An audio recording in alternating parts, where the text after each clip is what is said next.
नमस्कार दोस्तों, आज मैं सुनाने जा रही हूँ विष्णु प्रभाकर की लिखी एक बेहतरीन कहानी नागफांस। आइए शुरू करते हैं। सुशील की माँ अक्सर कहा करती थी, और अक्सर क्या, अब तो कहने के लिए उनके पास एकमात्र यही कहानी शेष रह गई थी। लंबी सांस खींचकर गर्व और वेदना भरे स्वर में वह कहती, भगवान की कृपा से उसने 14 पुत्रों को जन्म दिया था। सुनने वालियों की आंखों में कौतूहल साकार हो उठता। कोई वचाल पूछ बैठती, 14 पुत्र? पर माँ जी, अब तो केवल 2 है। हाँ बेटी, देखने के लिए ये ही 2 है। वैसे मेरे 4 बेटे दिसावर रहते हैं। अच्छा, कमाने के लिए गए हैं? हाँ, कमाते ही होंगे। क्यों, कुछ भेजते नहीं? भेजना, उन्होंने तो जाकर इधर देखा भी नहीं। हाय रे, कैसे बेटे हैं? वह वचाल नारी कांप उठती।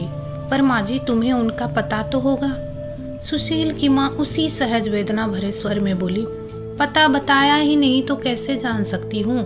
वे चारों तो ऐसे गए जैसे थे ही नहीं। अशेष राम को प्यारे हुए। ओह, क्या बताऊं बेटी, ये 2 बच्चे हैं। कुशल का स्वभाव भी ऐसा ही था, कई बार भागने को हुआ, पर उस पर मैंने बड़ी मिन्नतें मानी, जात बोली, चढ़ावे चढ़ाए, तब कहीं जाकर देवी की कृपा से रुका है। इस पर प्राय सभी नारियां उसे एक ही सलाह देती, कुशल का विवाह कर दो माँ जी। विवाह का बंधन आदमी को बड़ा प्यारा लगता है। आजकल देर से विवाह करने की जो रीति चल पड़ी है, उस कारण भी सत्ता हाथ से निकल जाती है। सुशील की माँ ने भी यही बात सोच रखी थी।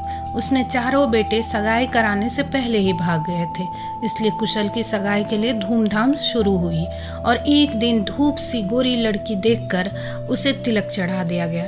फिर लगन आया और विवाह की तिथि निश्चित हुई। कुशल ने एक बार फिर आपत्ति नहीं की, बल्कि सब काम प्रसन्न चित्त करता रहा। सुशील की माँ को त्रिलोक का राज मिला। उसने सुशील के पिता से कहा, यह दिन बड़े पुण्य से देखने को मिला है, मैं मन की निकाल कर रहूंगी। लाला चंद्रसेन निम्न मध्य वर्ग के व्यक्ति थे। यह वर्ग अक्सर महापुरुषों को जन्म देता है। यही वर्ग बड़ी बड़ी आशाओं और आकांक्षाओं को लेकर जन्म लेता है, परंतु साधन के अभाव में घुटी हुई तमन्नाओं का मजार बनकर रह जाता है। यही है संघर्षों की क्रीड़ा भूमि, और यहीं पर आदमी समझ में संपर्क स्थापित करता है। लाला चंद्रसेन भी समझदार थे, और इसी समझदारी को आगे बढ़ाने के लिए उनके पुत्रों ने घर की संकुचित दीवारें तोड़कर खुले विश्व में आश्रय लिया था। पुत्रों के जाने का दर्द उन्हें भी था, पर पुरुष थे, पिता थे। पत्नी की बात सुनकर वे हंसे। मैं कब मना करता हूँ। सच तो यह है, उनके भीतर भी आकांक्षाएं आग्रह कर रही थी। पहला विवाह है, ऐसा हो जिसे सब याद रखे, इसलिए उन्होंने बढ़िया अंग्रेजी बाजे का ऑर्डर दिया। भोज की व्यवस्था देश की हालत को देखते हुए सीमित थी, परंतु जितनी थी उससे बड़े बड़े धनिया को ईर्ष्या हो सकती थी। मीठी तस्तरी में बड़ी बड़ी 8 मिठाइयाँ, पूरे पाँव भर तोल की नमकीन तस्तरी। डालडा के युग में उन्होंने गांव-गांव घूमकर घी इकट्ठा किया था। वे कहते, याद तो करो नहीं, करो तो ऐसा करो कि याद ही आती रहे। भोज का दिन आया, सब कुछ तैयार था, केवल साग बनने थे और कचौरियां उतरनी थी। मुंह अंधेरे से ही हलवाइयों ने शोर मचाया। अंदर से और भी वेग से हल्दी चढ़ाने का कोलाहल उठा। लाला जी ने आकर कहा, अरे भाई, क्या देर है, मसाला निकालो और सबको साग काटने पर बैठा दो। उतने ही वेग से सुशील की माँ चीखी, अजी कुशल को भेजो, हल्दी चढ़ानी है। ओहो भाई, कितनी देर है? देर कुशल की है, उसे भेजो बस। कुशल कहाँ है? कुशल यहाँ था, कुशल वहाँ होगा। वह क्षण भर से एक गगनभेदी कोलाहल उठा, ऐसा कि हल्दी और हलवाई की आवाज उसमें डूबकर रह गई। उसी में डूब गया कुशल। बहुत देर बाद पता लग पाया कि वह पिछली रात को ही कहीं चला गया है। उसके बिस्तरे पर एक पत्र पाया गया था। पढ़ने से पूर्व माँ समझ गई कि कुशल भी भाइयों की राह का राही बना। वह रोई नहीं, एक आंसू भी नहीं आया आंखों में। लोगों ने कहा, ढूंढो। लाला चंद्रसेन धीरे से बोले, व्यर्थ है। क्यों? जो रहना नहीं चाहता उसे रोकने की चेष्टा करना उसे और खोना है। सुनकर सब स्तंभित हुआ है। वे जैसे अपने से बोलते हो। मैंने गलती की जो उसे बांधना चाहा। उससे कहता, बेटा तू भी जा, दुनिया को देख पहचान। मेरा जो कर्तव्य था वह मैंने यथाशक्ति पूरा कर दिया। पाल पोस तुझे सोचने समझने योग्य बना दिया। सुशील की माँ ने यह सब सुना तो तड़प उठी। बोले, आखिर वे तुम्हारे ही बेटे तो हैं। मेरे? वे हंसे। मेरा तो मैं भी नहीं हूँ, वो क्या होते। बहस आगे बढ़ी और आंसुओं की अबाध गति से उसका अंत हुआ। अंत हुआ यह कहना गलत है। अंतिम छोर की तरह उनका सबसे छोटा बेटा सुशील अभी शेष था। 15 वर्ष का सुंदर बालक सेब की तरह लाल और फूल की तरह खिला हुआ था। उसकी हंसी में सुगंध था, पर बड़े भाई तिलक के दिन उसे जो ज्वर चढ़ा था वह उतरने से बराबर इनकार कर रहा था। विवाह में लगे हुए परिवार में उसे कोई बहुत महत्व नहीं दिया गया, पर अब जब हल्दी और हलवाई की बात फैलकर मिट गए तो माँ ने सुशील की पट्टी का सहारा लिया। देखा, संध्या होते होते उसका सेब सा लाल मुख अंगार सा डहक उठा है, आंखें मूंदी जाती है। तब पछाड़ खाकर माँ ने डॉक्टर का दामन पकड़ा। डॉक्टर, मेरा सब कुछ ले लो पर इससे बचा दो। सांत्वना भरे स्वर में डॉक्टर बोला, घबराइए नहीं, बुखार है, वक्त पर उतरेगा। उतर जाएगा? पागल सी माँ ने पूछा। हाँ हाँ। कब? यही 7-8 दिन में। लेकिन 8 क्या 28 दिन बीत जाने पर भी बुखार ने जाने का नाम नहीं लिया। एक बार बीच में लगा था कि बुखार टूट चला है, पर तीसरे दिन ही उसने दूनी वेग से आक्रमण कर दिया। माँ रोते रोते संज्ञाहीन सी हो गई। डॉक्टर मनुष्य था, उसने माँ की करुणा को समझा।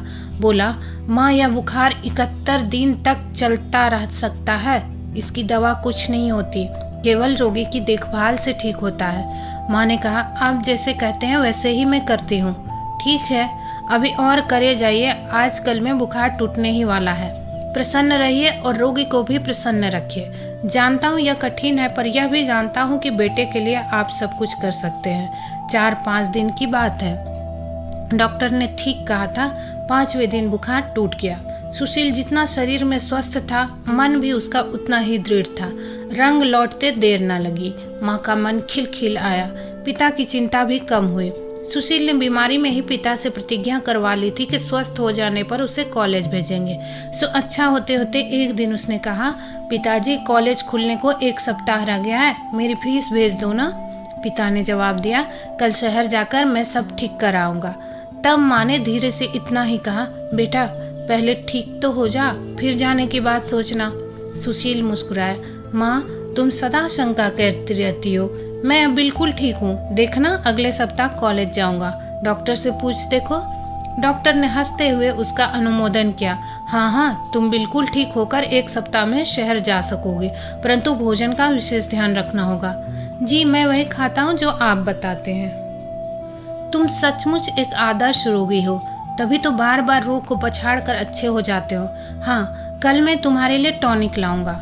यह कहकर डॉक्टर उठे, फिर एकाएक बोले, पर सुशील, भगवान के लिए बुखार को न्योता न दे बैठना, समझे? शरीर के शत्रु से ऐसी मित्रता ठीक नहीं है। बात हंसाने के लिए कही गई थी, सब हंस पड़े। पर अगले दिन अचानक क्या हुआ कि सवेरा होते न होते सुशील जाड़े से कांपने लगा। ज्वर का आक्रमण हो चुका था। तापमान देखा तो 105 डिग्री। चिंतातुर डॉक्टर ने बहुत देर तक गंभीरता से जांच की। कहा, इस बार टाइफाइड के साथ मलेरिया भी है। शांत गंभीर पिता ने उत्तेजित होकर पूछा, डॉक्टर आखिर यह क्या है? डॉक्टर ने पिता के कंधे को थपथपाया। चिंता मत करें, सब कुछ ठीक होगा। दुख इतना ही है कि सुशील महाशय अगले सप्ताह कॉलेज न जा सकेंगे। लगभग संज्ञाहीन होने पर भी कॉलेज का नाम सुनते ही उसने आंखें खोल दी। बोला, मैं कॉलेज अवश्य जाऊंगा। 5-6 दिन की देर हो जाएगी तो क्या है। पिताजी, आप मेरी फीस अवश्य भेज दीजिए। पिता ने कहा, भेज दूंगा, पर तुम्हें अपना ध्यान रखना चाहिए। सुशील ने नहीं सुना। वह बोला, पिताजी मैं डॉक्टर बनूंगा। अवश्य बनना। आगे उससे बोला न गया। दिन पर दिन वह दुर्बल होता चला गया। सुइयों से उसका शरीर बींध गया। कड़वी तीखी दवाइयों से उसका मन चिड़चिड़ा हो गया। तो भी 21 दिन के बाद जब उसका ज्वर उतरा तो उसने यही कहा, दिवाली के बाद मैं कॉलेज जाऊंगा। बेशक तुम जा सकोगे, डॉक्टर ने कहा। पिता गर्व से बोले, परीक्षा फल शानदार है। तुम्हारे प्रिंसिपल ने विश्वास दिलाया है कि तुम सब कमी पूरी कर लोगे। डॉक्टर ने विजयी खिलाड़ी के स्वर में कहा, विश्वास में अद्भुत शक्ति होती है सुशील। मैंने बड़े बड़े रोगियों को विश्वास के बल पर अच्छे होते देखा है। यही विश्वास सुशील की ढाल बन गया। वह जिस तेजी से स्वास्थ्य लाभ कर रहा था उसे देखे बिना विश्वास नहीं हो सकता था। बस हर समय यही रट लगी रहती थी, मैं कॉलेज जाऊंगा, मैं डॉक्टर बनूंगा। माँ कहती, डॉक्टर बनकर तू कहाँ जाएगा? यहीं रहूंगा माँ, इसी कस्बे में। हाँ माँ, पास में बहुत गांव है, उनकी सेहत की देखभाल करना हमारा फर्ज है। उनकी सेहत ठीक न रहेगी तो देश की उन्नति कैसे होगी? माँ सहसा काँप कर बोल उठी, देश की चिंता करने से पहले अपने को तो देख। सुशील मुस्कुराता, मैं ही देश हूँ माँ। माँ अचकचाती, चौंकती, आखिर तुम ये बातें कहाँ से सीखते हो? तुमसे? मुझसे? हाँ, तुम माँ हो, तुमने ही तो हमारा निर्माण किया है। तब माँ हर्ष से फूलती, चिंता से दुबलाती, देर तक एकांत में बैठकर सोचती, ये मेरे बेटे हैं, इनमें मेरा रक्त है, पर मुझे तो ये बातें आती ही नहीं। फिर मुझसे ये कैसे सीखते हैं? सीखते हैं तो मुझे छोड़कर क्यों चले जाते हैं? क्या सुशील भी चला जाएगा? क्या सुशील भी? सुशील जो मेरी आखिरी संतान है, मेरी आखिरी आशा। वह कांपी, सिहर सिहर उठी। तभी किसी ने जैसे कहीं भीतर से पुकारा, सुशील में एक अंतर है, वह सोचता नहीं बोलता है। हाँ, वह सोचता नहीं बोलता है, पर बोलता तो वैसी ही बातें हैं, देश, आदमी, कर्तव्य और न जाने क्या क्या। उस रात वह देर तक यही दिवा स्वप्न देखती रही। सवेरे उठी तो देखा सुशील चादर ताने लेटा है। पुकारा, सुशील? सुशील नहीं बोला। सशंक आकर उसने चादर के भीतर हाथ डाला, जैसे अंगार से छू गया हो। वह कांप कर पीछे हट गए और भर्राए स्वर में कहा, सुशील, सुशील। सुशील चौंक कर क्षीण स्वर में बोला, क्या है? कैसा जी है बेटा? शरीर जल रहा है, छाती में दर्द है, रात शीत लगी थी। छाती में दर्द? माँ पागल सी उसके पिता के पास दौड़ी। देखिए तो सुशील को खूब बुखार चढ़ा है, छाती में दर्द है, जैसे वज्र गिरा हो। पिता एकदम बोले, क्या? बुखार? बुखार? बुखार किसको है? माँ ने किंचित तेज होकर कहा, जल्दी जाकर डॉक्टर को बुलाओ, सुशील की छाती में दर्द है और बुखार भी तेज है। डॉक्टर आया। खूब जांच पड़ताल के बाद उसने कहा, निमोनिया है। निमोनिया? पिता स्तब्ध रह गए। निमोनिया? माँ को जैसे विश्वास नहीं आया। फिर कई क्षण कोई किसी से नहीं बोला। आखिर डॉक्टर ने शिकायत के स्वर में कहा, मैं कहता हूँ, क्या आप इसका बिल्कुल ध्यान रख सकते? इसे सर्दी लगी है, रूंधे स्वर में माँ ने उत्तर दिया। डॉक्टर, रात को बार बार उठकर मैं उसे कपड़ा ओढ़ाती हूँ। दवा कौन देता है? मैं देती हूँ, ठीक समय पर। आप सुशील से पूछ लीजिए। डॉक्टर ने दोनों हाथ हवा में हिलाए, कहा, कुछ समझ में नहीं आता। जैसे ही रोगी स्वास्थ्य लाभ करता है, रोग उसे फिर आ दबोचता है। अच्छा, मैं पेनिसिलिन की सुइयां लगाता हूँ। कई दिन तक डॉक्टर हर 4 घंटे के बाद सुइयां लगाता रहा। उन दिनों बेहोश सी माँ ने न जाने कितनी निद्राहीन रातें बेटे के बिस्तर के पास बैठकर काटी। ऐसी देखभाल की कि सब अशयश कर उठे। पड़ोसियों ने कहा, माँ ऐसा न करेगी तो और कौन करेगा? और फिर वह माँ जिसके बेटे एक के बाद एक उसे छोड़कर चले गए हों। हाँ जी, वह जान भी दे दे तो थोड़ी ही है उसके लिए। जान ही तो वह दे रही है। बेचारी ने पिछले जन्म में न जाने क्या पाप किए थे। पाप क्या जी, आजकल की तो औलाद ही निराली है। कहते हैं बेटा माँ बाप का नहीं होता, देश का होता है। हाँ जी, यही बात है। भला कोई पूछे उनसे, तुम्हें पाल पोस कर किसने बड़ा किया है, देश ने या माँ ने? तुम्हारे गुमूत किसने उठाए हैं, देश ने या माँ ने? उनमें कुछ युवतियां भी थी। एक युवती शहर में रहकर पढ़ी थी। वह बोली, और तो मैं कुछ नहीं जानती, पर आदमी होता देश के लिए ही है। जैसे यह युद्ध को चुनौती थी। फिर तो घंटों क्या दिनों यही चर्चा कर घर और गली गली का विषय बनी रही। यहाँ तक कि सुशील फिर अच्छा होने लगा, पर देश और आदमी के रिश्ते का कोई निर्णय नहीं हो सका। आखिर डॉक्टर ने एक दिन सुशील के पिता को बुलाकर कहा, इस बार सुशील की देखभाल विशेष रूप से करनी होगी। यदि अवरोग ने आक्रमण कर दिया तो। डॉक्टर ने जानबूझकर वाक्य पूरा नहीं किया। लाला चंद्र सेन बोले, जानता हूँ डॉक्टर, जानता हूँ। यही समय है जब रोग आक्रमण करता है। जी, हमने पूरी तैयारी कर लगी है। बारी बारी से रात को जागने का प्रोग्राम है। उसकी एक ममेरी बहन को भी बुला भेजा है। क्षण भर डॉक्टर शून्य में दृष्टिपात करके कहा, 2-4 दिन मैं भी रहना चाहूँगा। आप? हाँ, मैं। करुण स्वर में लाला चंद्रसेन बोले, डॉक्टर, आपने क्या नहीं किया। आपकी कृपा से ही सुशील बार बार मौत के मुंह में जाकर लौटा है। आप अब, डॉक्टर ने टोक दिया, मैं रोगी का अध्ययन करना चाहता हूँ। जी, और वह भी कुछ दूर से। आपका मतलब यह है कि मैं आपके कमरे में रहकर सुशील की देखभाल करूंगा। और हाँ, यह बात किसी से कहिए नहीं, माँ से भी नहीं। लाला जी का सिर चकरा उठा। पहले तो, पर गर्व भी कम नहीं हुआ। घर आकर यह बात वे सुशील की माँ से कहते कहते तनिक ही बचे। आज डॉक्टर कहते थे, इतना कहकर जैसे उन्हें होश आया, चुप हो गए। सुशील की माँ बोली, डॉक्टर क्या कहते थे?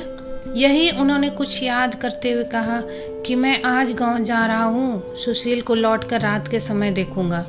फिर करुण स्वर में बोले, कितना भला डॉक्टर है, भगवान का रूप है। माँ ने गदगद स्वर में कहा, हमें तो वही जिला रहा है। उसने यह बात सच्चे मन से कही थी। दोनों पति पत्नी तब देर तक भले आदमियों की चर्चा करते रहे। फिर दिन बीत गया। थके हुए जीवन को सहलाने के लिए रात आ पहुंची। अंधकार में दृष्टि नहीं है, पर शांति अवश्य है। उसी शांत वातावरण में डॉक्टर आए। सुशील को गुदगुदाया, हंसाया, दवा बताई और लौट गए, परंतु अपने घर नहीं, पास के कमरे में। लाला चंद्रसेन वहीं रहे, माँ भी वहीं थी। सुशील को नींद आ गई। माँ ने लैंप बुझा दिया। दीवार जलता रहा। उसका धुंधला पर शीतल प्रकाश तन मन दोनों को सुखकरी था।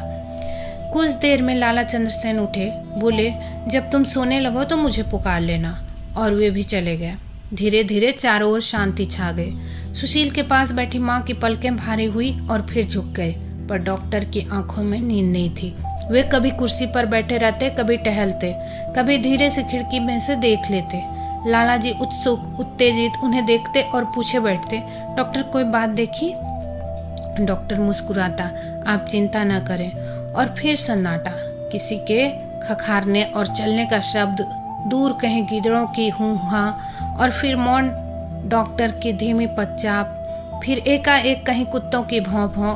दीवार की घड़ी ने 2 बजा दिए। तभी सहसा डॉक्टर चौंक उठे।